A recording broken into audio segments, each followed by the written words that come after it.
Hey guys, I wanted to give an update on my Suboxone withdrawal. So it'll be 14 weeks and 2 days that I have taken absolutely no Suboxone at all. I waited so many years for that it's almost hard to believe.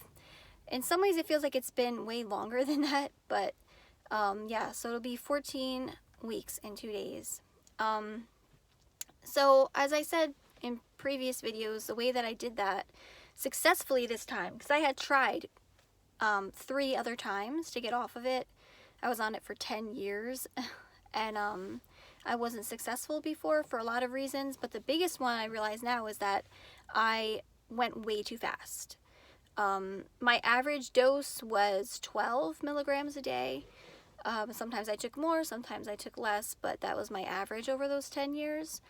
So I weaned myself down in the past to 2 milligrams and then jumped off from there. And I felt like that was low and that was, an acceptable amount to jump off of. But for me, it was not at all.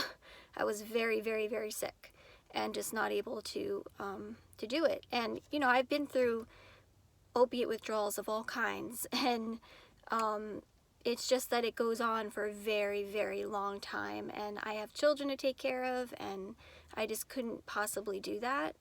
So this time around, I weaned down all the way to 2 milligrams, and then from 2 milligrams, I spent 10 months going down from there. I went all the way down to, what was it? It was like 1/8 of a milligram. So I went down really low. So my acute symptoms were not bad at all.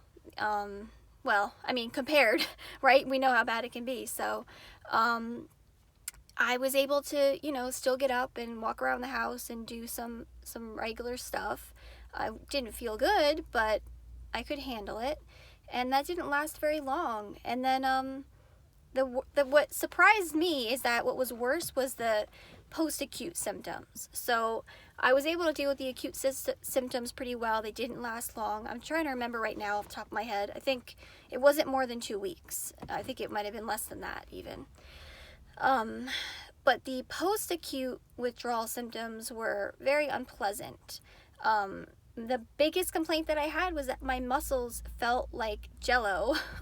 Just totally weak. Very, very difficult to just move around. Like, basically it feels like I've heard someone describe it before as wearing a lead suit, and I think that that's pretty accurate. You feel heavy, you feel like it's very uncomfortable. I feel like my muscles are just like weak little, like, nothing. And so everything takes great effort. Not now, I'm doing much better now, but it went on this way for a long time. I mean, up until maybe 2 weeks ago, I was really experiencing that a lot. So that was hard. If I knew that I had to go out, take the kids somewhere, and have a big day, it would take me days to recover after that. I really needed to rest a lot. But overall, I mean, I was on it for 10 years. I can't expect to have no symptoms or no problems at all. So that's not so bad, really. And right now, it'll be 14 weeks and 2 days, and I still have the muscle weakness, but it's much improved. Much improved. Yeah, I feel almost back to normal, which is pretty amazing. So I really wanted to share that because I had tried to get off a few times, and that wasn't successful, so I wanted to share my success. And the most important thing is that I have absolutely no cravings whatsoever.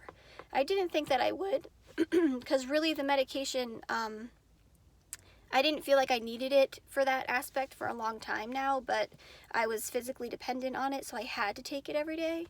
But yeah, I have absolutely no cravings at all. I feel totally fine. I had a brief episode of depression pretty early on in the withdrawal process, but that also lifted. And yeah, I mean, that's it. I feel almost back to normal now. So my suggestion, for what it's worth, is to take your time. Go down slow, slow, slow. Listen to your body, I would go down just a small amount and I would hold it there for a while. Sometimes I kept it there for even 2 months, and then I'd go down a little bit again and a little bit again, and that was really worth it. It was so worth it because I saved myself a significant amount of pain and suffering by doing it slowly like that. So that's my suggestion. And this is 31, I'll be 32 next month, and this is the first time since I was a young teenager that I am not dependent on an opiate every day. So praise God for that.